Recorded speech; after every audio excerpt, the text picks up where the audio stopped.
Здравствуйте, вас приветствует информационная программа «Новости», в студии Саид Ахмадов. И вот что будет в нашем выпуске.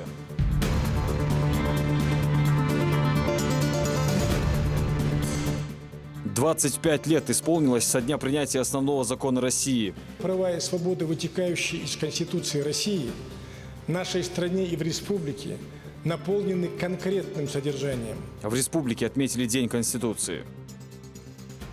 Перенять опыт у силовиков из Поднебесной.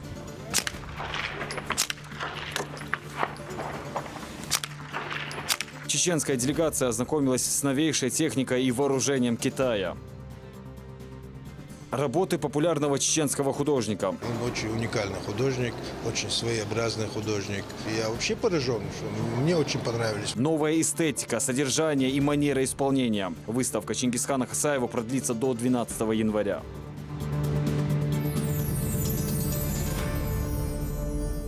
Сегодня страна отмечает День Конституции Российской Федерации. Эту особой важности для россиян дату отметили и в парламенте региона.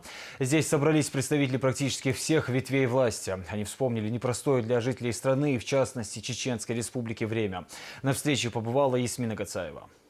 В торжественном заседании парламента, посвященного 23-й годовщине со дня принятия Конституции России, приняли участие депутаты, члены правительства, представители научной и творческой интеллигенции, общественных и религиозных объединений. Мероприятие началось исполнение государственных гимнов, после чего был показан фильм, рассказывающий историю этого праздника. С поздравительным адресом от главы Чечни к собравшимся обратился руководитель администрации главы и правительства Султан Тагаев.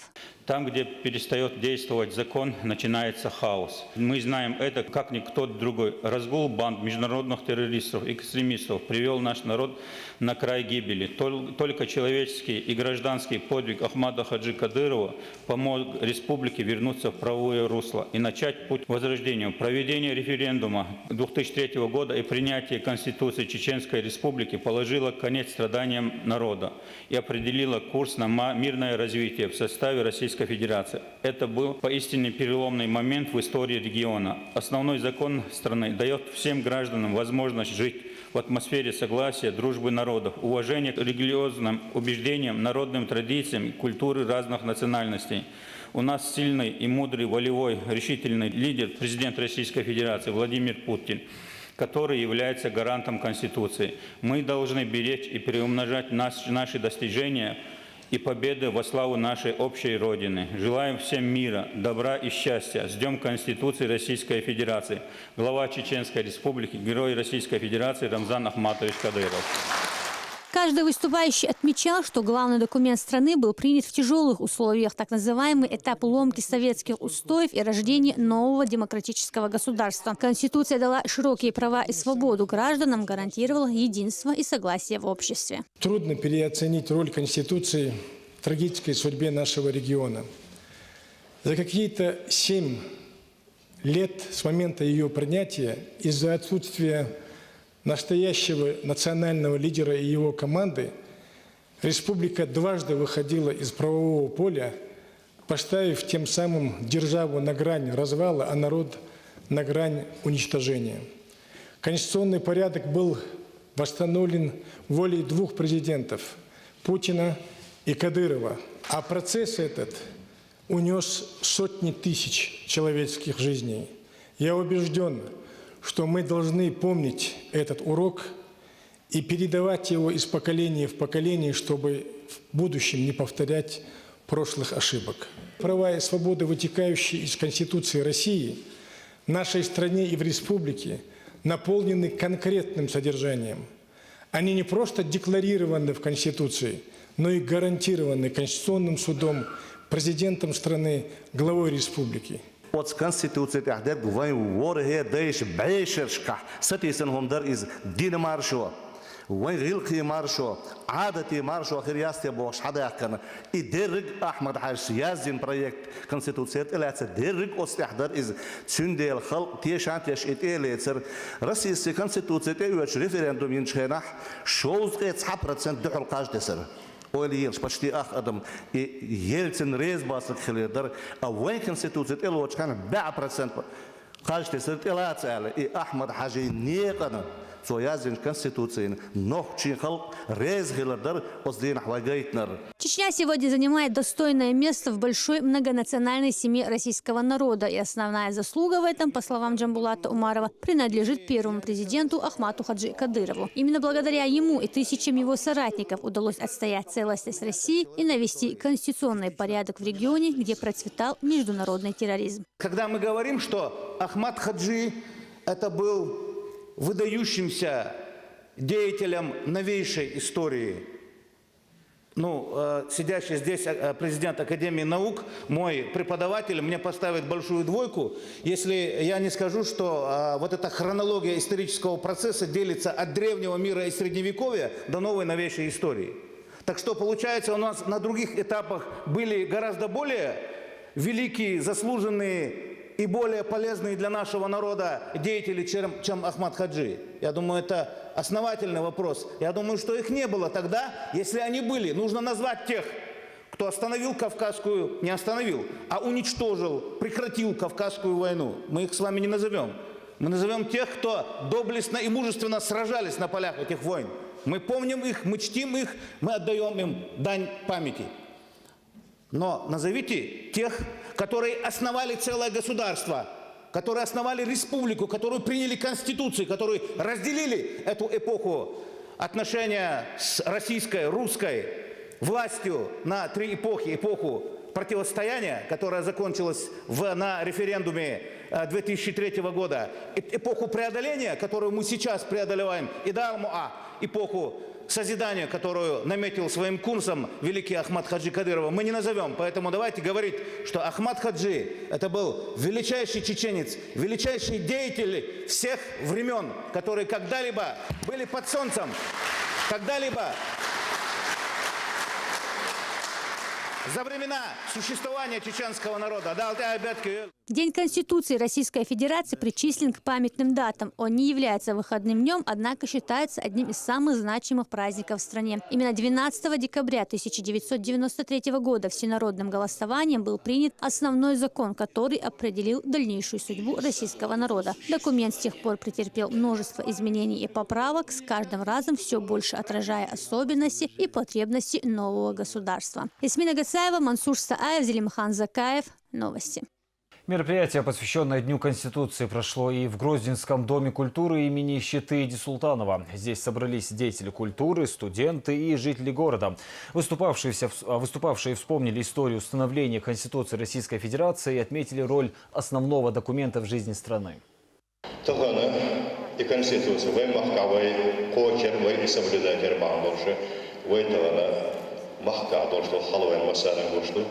из всех регионов России самый стабильный регион. Из всех регионов самый красивый, самый развивающий, динамичный. Этот день в стране отмечают как праздник новой жизни. 12 декабря 1993 года вступили в силу новые законы демократической России. За соблюдение этого законодательства и против произвола боролся и первый президент Чечни, отмечают участники вечера. Поверив ему, жители Чеченской Республики отдали свой голос в пользу демократического развития и солидарности со всеми народами страны. Ценность нашей Конституции в чем заключалась? В том, что она была впервые предоставлена самим жителям, представителям нашего народа, нашей республики, автором которым должны были и стали наши жители, наши с вами товарищи, руководители. Одним из главных руководителей авторского совета был Ахмат Хаджи Абдулхамидович Кадыров. Лучший знаток Конституции России. Викторина с таким названием прошла сегодня в нефтяном университете. Студенты вуза показали свои знания в истории главного документа страны. В ходе ожесточенных баталий определились победители. Обладателем третьего места стал Минкайл Тазбиев, у Муслима Магомадова вторая строчка пьедестала. И победителем стала Селима Яндырбаева. Всем участникам вручили экземпляры книги, где написан основной закон страны. Вызвало живой интерес. Ребята активно отвечали. Практически на все они дали правильные ответы. Большим трудом определили победителей. Такие мероприятия воспитывают и патриотов, с одной стороны, и с другой стороны, они развивают правовую культуру подрастающего поколения.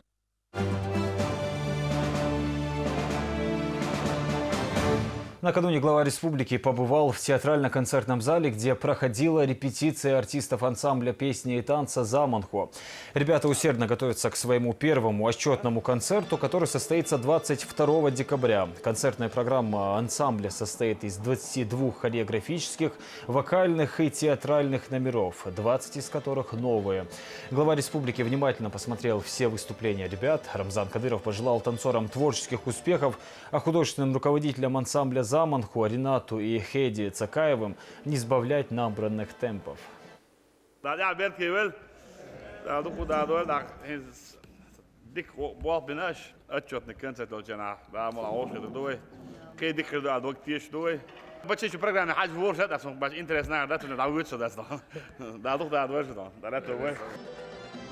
Напомню, ансамбль песни и танца «Заманхо» существует 7 лет. Это их первый отчетный концерт. По словам руководителей, новую программу они разработали в этом году. Состав ансамбля тоже практически новый, а в отчетную программу решили включить оркестровый детский номер и шуточные танцы. В Доме читателей прошло заседание Совета по культуре. В нем приняли руководители различных министерств республики. Собравшиеся обсудили проблемы в сфере культуры и вопросы духовно-нравственного воспитания. Власти планируют усилить работу в этом направлении, приобщить подрастающее поколение к национальным традициям и обычаям. Прошедшая встреча состоялась по инициативе Рамзана Кадырова. Продолжит Луиза Хатуева.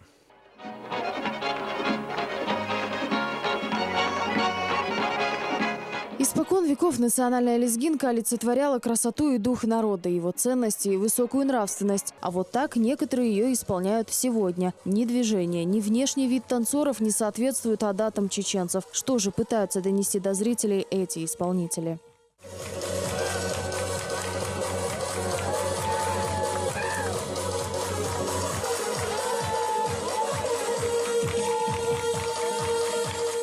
Проблему искажения национальных обычаев на минувшей неделе с членами Совета по культуре обсудил глава республики. Рамзан Кадыров призвал усилить работу по пропаганде ценностей народа и духовно-нравственного воспитания подрастающего поколения. Если они представляют нашу культуру, они должны соответствовать. Чеченские танцы, чеченские песни и что лучше. В этом зале собрались главы районов, министры, работники культуры, историки, этнографы и даже сотрудники полиции. Главное – наладить слаженную работу и донести до каждого недопустимость искажения истинных обычаев. Ведь это создает ложное представление о культуре всего народа и портит его имидж. И неважно, где проходят мероприятия – в банкетных залах или у себя дома, отмечают участники встречи.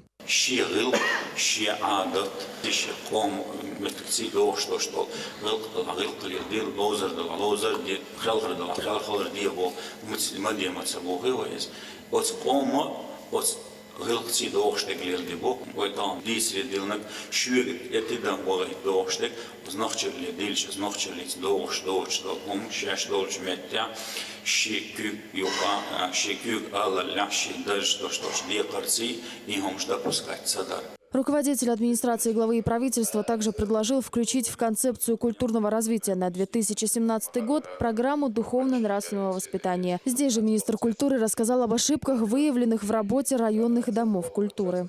Здесь у нас состоялось обращение, конечно, прежде всего к районным главам администрации, чтобы они приняли меры по усилению и материально-технической базы этих учреждений, и те мероприятия, в частности, культурно-массовые мероприятия, развлекательные мероприятия, концертные мероприятия, которые проводятся на площадках районных домов культуры, они строго согласовывались с Министерством культуры Чеченской Республики, и без согласования ни один артист, ни один репертуар, ни один сценарий без согласования с Министерством культуры проведен быть не может.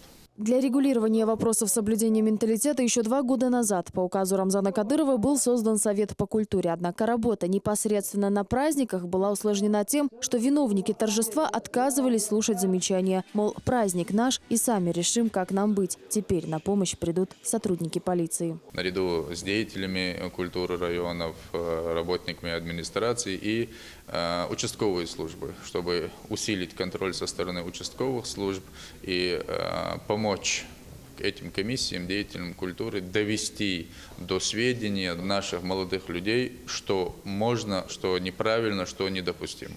За нарушителей менталитета и чеченских норм возьмутся основательно. С теми, кто пытается выделиться в танце вульгарностью, будут проводить разъяснительные беседы. Ответственности не избежать и тем, кто все это будет снимать и выкладывать во всемирную паутину. Луиза Хатуева, Шамиль Саламов, Джамал Хаджалиев. Новости. На днях в Москве состоялась пресс-конференция жителя Кинхи Рамазана Джалалдинова, организованная так называемыми правозащитниками, неравнодушными к Чечне. В ходе встречи, которая была рассчитана на определенные СМИ, обсуждалась ситуация в республике. Впрочем, сценарий уже избитый. Ряд нестыковок, озвученных участниками, говорит о том, что цель этой акции не объективная оценка истории вокруг Джалалдинова, а очередная кампания по дискредитации чеченских властей. И вновь недоброжелатели Чечни апеллируют несуществующими проблемами, представляя регион чуть ли не эпицентром громких происшествий. Судя по всему, им нечем обратить на себя внимание, и помогает только имя жителя Кинхи, мнение которого здравомыслящая общественность давно всерьез не воспринимает. И вот очередная новость. Все сообщения ссылаются на некую пресс-конференцию. Впрочем, ближе к вечеру «Новая газета» сама раскрыла все карты, сообщив в статье, что редакция вместе с Ганушкиной и Human Rights Watch стала организатором встречи. Почему они не защищают тех, кто живет в Москве или в Питере и так далее? Они там живут. И они там нормально имеют отношения со своими региональными властями. А может быть, оттуда и гранты получают. С ними ругаться они не хотят. Обсуждать реальные проблемы тоже не хотят. Защищать конкретно людей, может быть, которых они и знают лично, тоже не хотят. Защищая якобы интересы жителей республики, находясь за несколько тысяч километров от нашей республики, ну, вы знаете, видели хоть одного человека, которого они защитили, которому они помогли. Вы не найдете. Ни одну организацию вы не найдете, которым они помогли. В теории журналистики пресс-конференция – это самая открытая форма подачи информации. Но это была чрезвычайно загадочная, и знали о ней лишь определенные СМИ. Насколько объективными можно считать заявления, опубликованные в таком ограниченном кругу лиц, и какова их цель? Ответ на этот вопрос очевиден. Нурдин Ухажиев считает, само выступление и имена его организаторов не вызывают удивления. Конец года требует решительных мер для получения новых грантов и денег от, так сказать, зарубежных инвесторов. Все задачи пятой колонны, естественно, в конце года они любыми способами должны получить крох из барского стола на 17-й год. А Джалалдинов, он несчастный человек, бедолага, безграмотный, он вообще не представляет, в чьих руках он оказался. Непосредственное участие в новых интригах принимают известные организации Human Rights Watch со штаб-квартирой в Вашингтоне и «Гражданское содействие», чьи интересы представляет Светлана Ганушкина. Первые проблемой коррупции не занимались аж с 2014 года. Неужели ситуация в Чечне, и то нереальная, а представленная со слов сомнительных источников, самая вопиющая? Видимо, возможность вновь заговорить о республике и получить политические дивиденды стала для обеих большой мотивацией. Что неудивительно, ведь и «Гражданское содействие» еще в прошлом году было внесено в реестр организаций, исполняющих функции иностранного агента. Правозащита – это не просто так ловить каких-то людей, заставлять их говорить какие-то чудеса, придумывать какие-то легенды. Почему именно Чечня? Вот мы хуже живем, или у нас больше коррупции, или у нас больше нарушений прав? По-моему, нет. Есть очень серьезные дела, которыми мы должны заниматься. Я их к этому призываю. Почему для правоборцев мнение Джалалдинова становится таким авторитетным и так легко нивелируются комментарии сотен жителей Кинхи, которые говорят обратное? Действия скандально известного односельчанина не раз становились поводом для схода граждан. Причем все кинхийцы в один голос утверждают, им стыдно за выходки своего соседа. Ведь из-за заявлений одного неблагодарного человека создается впечатление, что недовольно все село. Хасмухаммад Хаджи Абубакаров помнит, как на самом деле все происходило. Богослов рассказывает, что Джалалдинов очень переживал за свои высказывания и искренне сожалел о том, что поспешил с заявлениями. Старейшина уверен, что обвинения, озвученные в этой пресс-конференции, очередной результат давления со стороны сил, преследующих корыстные цели. Он сам, наверное, что-то сказать, наверное, не в состоянии был. Но есть такие акцентированные личности или такие психопатизированные личности, у которых нет достаточно ориентировки в социальных вопросах, и это аномальные личности, они могут любую сторону очень легко могут привлекать такие злоумышленные, такие политические клеветники или вот такие люди, которые только зла желающие для окружающих, вот такие люди могут использовать таких людей. Махди Камалов, учредитель газеты «Черновик». Это издание, на сайте которого впервые появилось видеообращение Джалаладдинова к президенту страны. По словам журналиста, он лично общался с кинхийцем. Он говорит, что никакого давления на Джалаладдинова оказано не было. Все, кто следил за этой ситуацией, удивляются бурному воображению авторов статей. В лучших традициях приключенческих романов. Такому антуражу позавидовал бы сам Дюма. Например, некоторые издания пишут о каких-то условиях, предъявленных Джалаладдиновым, которые чеченские власти не выполнили. Хотя этих условий не было и в помине. Ведь Джалаладдинов самолично признал вину. О каких требованиях с его стороны может идти речь? Также Рамазан заявил, что после возвращения не раз пытался достучаться в кабинеты чиновников, но ему никто не ответил. Тем более, что ряд должностных лиц был готов к разговору с ним. Утверждение как минимум выглядит странно, учитывая факт его свободного передвижения по всему региону. Успевал даже давать интервью местным телеканалам. Не было какого-то принуждения или каких-то обязательств, чтобы он говорил что-то или восхвалял Рамзана Ахматовича, или как-то каких-то унизительных вещей не было. Там был обычный дружеский диалог. И на этом диалоге каких-то требований у Рамзана к тому, что я требую первое, второе, третье, такого не было и быть не могло. Тем временем жители Дагестана уверены, что Джалаладдинов стал марионеткой в руках тех, кто совершает жалкие попытки разрушить многовековую дружбу братских народов. «Новая газета», судя по активным публикациям, самое заинтересованное в этом лицо. Мое мнение, что сейчас в своих корыстных целях, видно, его люди тоже толкают на это.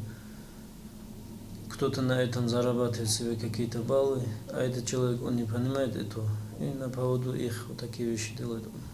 Газета с иронией говорит о том, что сделано в селе, назвав это масштабными строительно-восстановительными работами в кавычках. Между тем, есть ли хотя бы один пример такой массовой реконструкции в любом из регионов России? Люди, проживающие в аварийном жилье, десятилетиями дожидаются переселения из-за бюрократических проволочек, в то время как в Чечне счет идет на недели. Съемки камер операторов различных телеканалов. Либеральные СМИ любят упрекать чеченских журналистов в необъективности. Но как быть, если все слишком очевидно? Не могли же мы нарисовать окружающую действительность? Далее. Редакция обвиняет руководителя оперштаба по восстановлению района Мусу Дадаева, что он даже не приехал на место, хотя весь оперативный штаб фактически жил в Шаройском районе во время проведения строительных работ. Оцепление дома, которое издание преподносит как факт, не подтвердили даже члены его семьи. О чем еще можно говорить? Остается только радоваться, что ведомый Джалаладдинов не попал в руки более страшных вербовщиков. Учитывая все происходящее, трудно представить, как могла бы сложиться его судьба в подобном случае. Возможно, когда «Новая газета» и так называемые правозащитники устанут спекулировать его именем и будут спокойно обходиться без него, уже ненужный им уроженец Кинхи узнает, кто водил его, как говорится, за нос, а кто на самом деле желал ему добра. Ни один из его нынешних «защитников» в кавычках не сделал ничего, чтобы хоть как-то улучшить жилищные условия, на которые он жалуется. Ну а Кинхи, с которого все начиналось, является одним из самых отдаленных населенных пунктов. Но даже несмотря на это, руководство региона обеспечило строительство и открытие необходимых социальных объектов, условия, о которых мечтают во многих провинциях. Но почему-то жизнь в других российских деревнях этим правозащитникам не интересна. Зураб Центроев, Рамзан Керимов и Джамал Хаджалиев. Новости.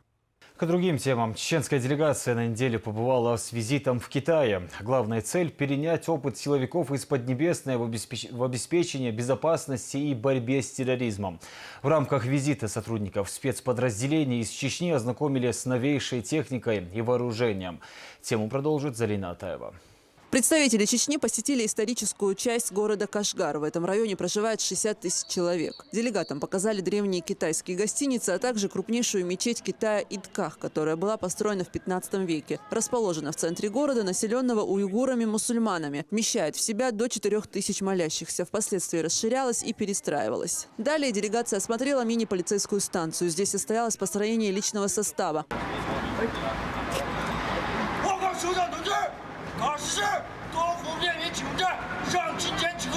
Структура состоит из 8 вооруженных полицейских, 3 обычных полицейских офисных работников. Здесь также внештатные полицейские и несколько рядовых. Уже в здании Даниил Мартынов осмотрел средства защиты и снаряжение китайских сотрудников. Поинтересовался медицинской подготовкой личного состава. Также узнал про порядок ношения служебного оружия, способов патрулирования и формирования личного состава. Здесь делегации рассказали о системе видеонаблюдения в городе и о принципах ее работы в секторах и правилах взаимодействия с остальными участками. Самое главное – это взаимодействие между собой.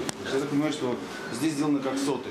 Вот одна сота, вторая, третья, четвертая, они между собой взаимосвязаны. Да? между ближайшими сотами должно быть налажено взаимодействие. Потому что мало ли здесь преступник совершил преступление, побежал в следующую сутку, чтобы там его уже встречали, там у них посредством связи идет контакт или какие-то есть кнопки тревожные. Есть, например, в городском полицейском управлении там центральный офис, который регулирует весь этот процесс. Допустим, у них в этом своем секторе они нашли какого-нибудь подозреваемого или какое-то преступление зафиксировали. Они сразу сообщат, у каждого есть вот эта рация, они сразу сообщают в центральный офис. Потом центральный офис сразу уже начинает включать вот эти соответствующие камеры, потом они оттуда уже дают команду, что вот это подозреваемые, например, уже пошли в ту сторону, где ближайший участок. На базе каждой мини-полицейской есть помещение для оказания помощи гражданам. Здесь есть все, чем может воспользоваться человек в обыденной жизни. К примеру, подзарядить телефон, воспользоваться интернетом, либо распечатать документ. То есть сотрудники полиции тесно взаимодействуют с населением. Это тоже является одним из методов борьбы с терроризмом. Позже делегаты встретились с руководством политико-юридической комиссии ЦК КПК СУАР, где стороны обсудили вопросы взаимодействия по организации общественной безопасности при проведении массовых мероприятий. Мартынов отметил, что в этом случае надо работать на опережение, в том числе в области идентификации личности смертника в общественном месте. Китайские коллеги отметили, что они вели работу по обмену опытом с центральными азиатскими странами. Особенно заинтересовала Мартынова система родственных связей. Учреждение или госорганы имеют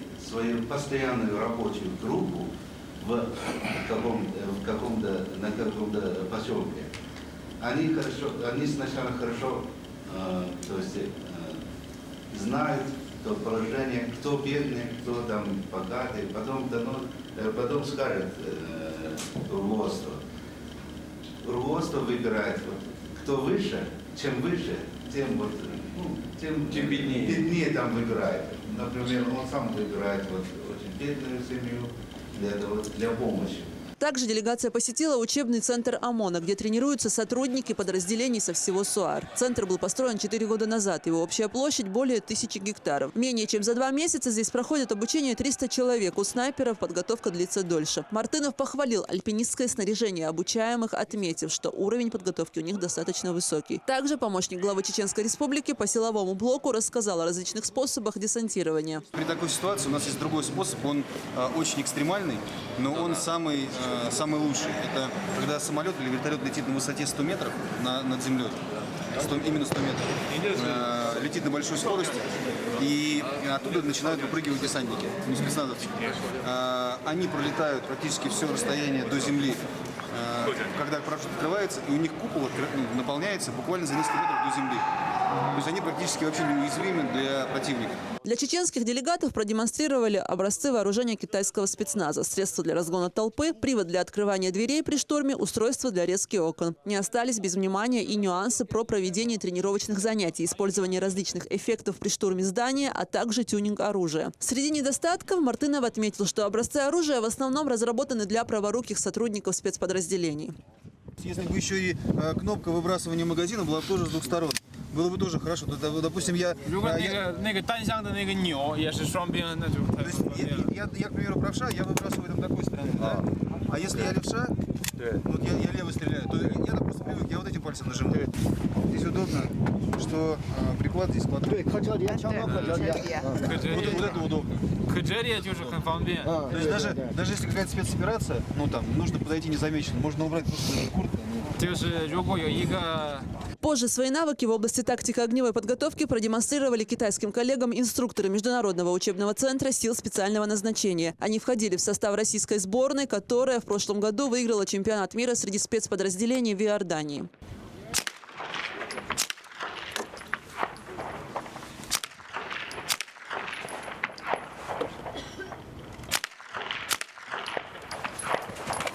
Китайские коллеги продемонстрировали учебные классы, где виртуально отрабатывают навыки. Здесь изучают кейсы террористических атак с помощью компьютера. Также делегация посетила командный пункт центра. В свою очередь Мартынов рассказал, что республиканский командный пункт также будет работать на базе Международного центра в Гудермесе. Сейчас в нашем международном центре, например, учебном, мы строим большой республиканский командный пункт. большой, он будет большой, он будет связан со всеми силовыми подразделениями. Вот этим большим республиканским командным пунктом хотим связать все министерства силовые из разных структур. То есть это и Росгвардия, МВД, там, ФСБ, Министерство обороны. Стоит отметить, что визит чеченской делегации в Китай не случайен. В мае 2016 года в Грозном представители служб безопасности более 60 стран обсудили проблему противодействия экстремизму и терроризму, обеспечение региональной и международной безопасности в связи с миграционными процессами, формирование системы международной информационной безопасности. В рамках форума между Чеченской Республикой и Китайской Народной Республикой была достигнута договоренность о сотрудничестве.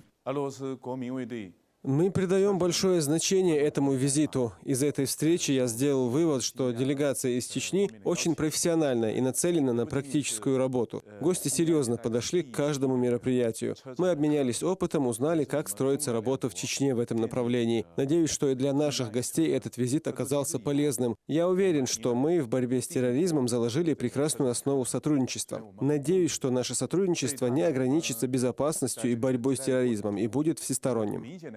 Мартынов высоко оценил работу, проведенную с китайскими коллегами за 4 дня визита. И от имени главы Чеченской Республики, героя России Рамзана Ахматовича Кадырова, и от имени руководства войск Росгвардии я благодарю вас за ту работу, за ту плодотворную работу, которую мы начали делать. Мы уверены, что эта работа будет очень плодотворна для обеих наших сторон. И я уже вижу, что уже есть достигнуты конкретные результаты, и мы будем еще больше увеличивать, скажем так, темпы нашей работы и будем более подробно разговаривать о борьбе с международным терроризмом. Сегодня Китай является лидером по внедрению и применению современных образцов техники и вооружения, развитию промышленности и машиностроению. Соответственно, сотрудничество с китайской стороной представляет собой большой интерес как для Чеченской Республики, так и для страны в целом. Залина Атаева, Ислам Расуев. Новости. В Курчалоевском районе запущен пилотный проект в рамках духовно-нравственного воспитания молодежи. В ходе мероприятия школьникам и детям с ограниченными возможностями со всего района показали концертную программу и раздали подарки. Проект назвали «Планета добрых дел». На празднике ребят побывал Изнаур Заурбеков. Фестиваль «Планета добрых дел» в Курчалоевском районе проходит впервые. Здесь собрались школьники и дети с ограниченными возможностями со всех близлежащих сел. Мероприятие посетили представители руководства муниципалитета и Министерства образования. Сегодня стартует программа «Планета добрых дел». Хочу отдельно поблагодарить автора данного проекта Эди Султанову Яру. Социальная программа направлена на духовно-нравственное воспитание и развитие подрастающего поколения. Желаю вам успеха, чтобы данная программа не остановилась в рамках района и нашла свою реализацию на территории всей республики. В рамках празднования запланирована концертная программа. Дети с ограниченными возможностями сами принимают в этом активное участие, рассказывают стихи и поют песни.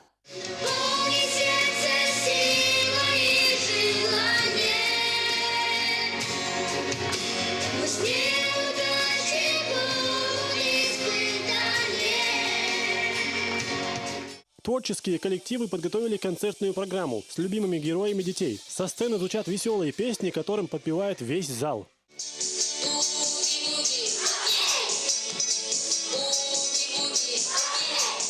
Продолжая празднование, 7 детям раздали ценные подарки. Собравшиеся высоко оценили сегодняшний фестиваль.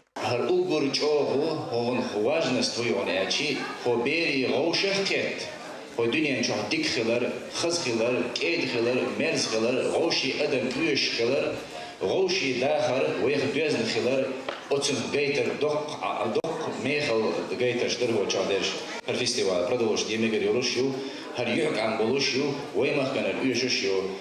К этому мероприятию учащиеся с различных школ района подготовили видеоролики с призывом к доброте. Жюри определили победителей в нескольких номинациях, которых наградили грамотами и ценными призами. Изнаур Заурбеков и Юсуп Успанов. Новости. В Грозном открылась выставка чеченского художника Чингисхана Хасаева. Произведения этого автора выставлялись в США. Хасаев и сам состоит в Нью-Йоркском союзе искусства. Лицезреть работы победителя многочисленных международных фестивалей и заслуженного художника Чечни столичные жители смогут до 12 января. На презентации побывала наш корреспондент Марха Ахмадова. История чеченского народа, красота родного края и взгляд в будущее. Название выставки «Возвращение к истокам» характеризует новую сюжетную линию автора, призванную отразить ностальгию по недавнему прошлому. Но на полотнах художника также можно увидеть и будущее Грозного, которое становится настоящим на наших глазах. В ранние годы я работал над концептуализмом. Были рисунки с изображением техники, все такое. С изображением будущего, футуристические городские пейзажи. Также на выставке присутствовал друг и коллега автора, заслуженный художник Чеченской Республики Магомед Закриев, который высоко оценил мастерство. Чингисхан Хасаев – это вообще в искусстве и нашей республики, и за пределами очень редкое явление. Да, он очень уникальный художник, очень своеобразный художник. За последние годы новые его работы вот здесь сейчас экспонируются, очень сильно вырос как художник. Здесь на выставке он представил несколько работ, такие общие такие пейзажные работы, горного пейзажа.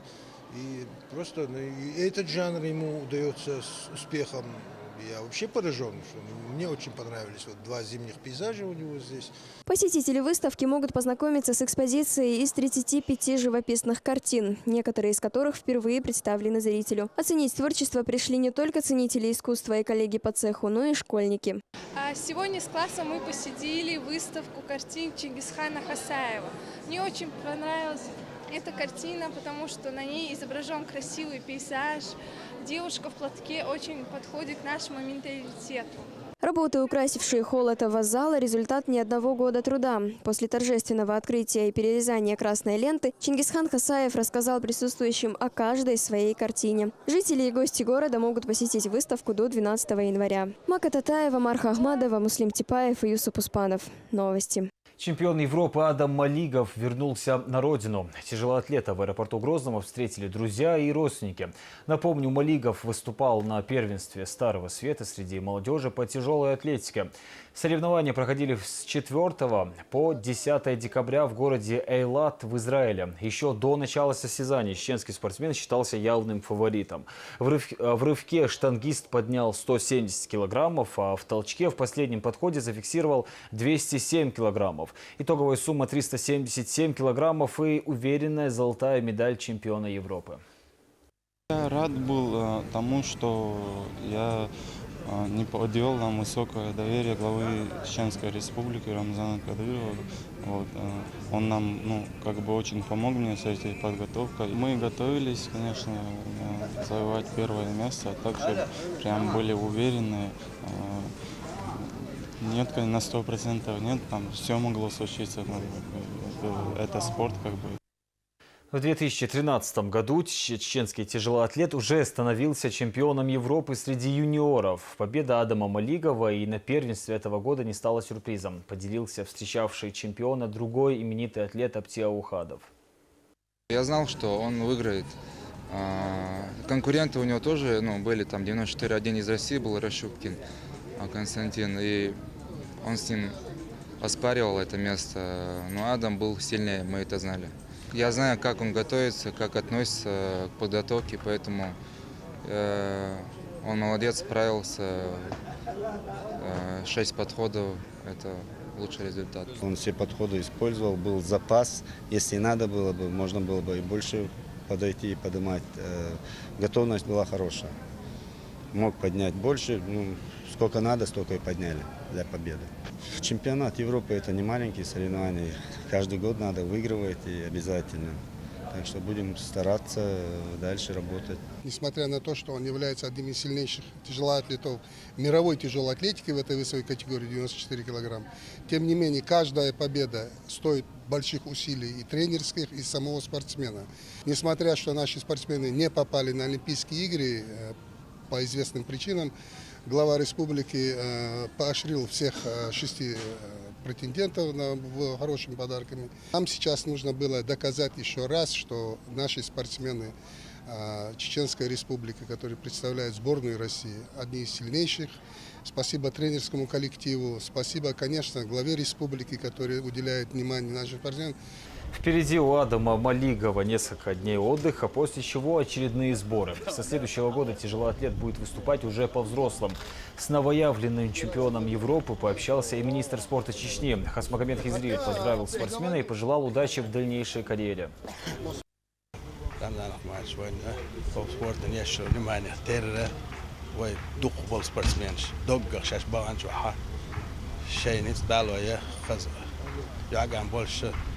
واقع بول شوينا ريزلتات أخبار طبعا سهرة صعبة مليقو آدم بموسى نوصل قوم تصرخ خزوا واقع بول شا عندي نديق الشيش نسوي أنا لا ضيع بيرك تبيله. Таким был день. Спасибо за внимание и до встречи.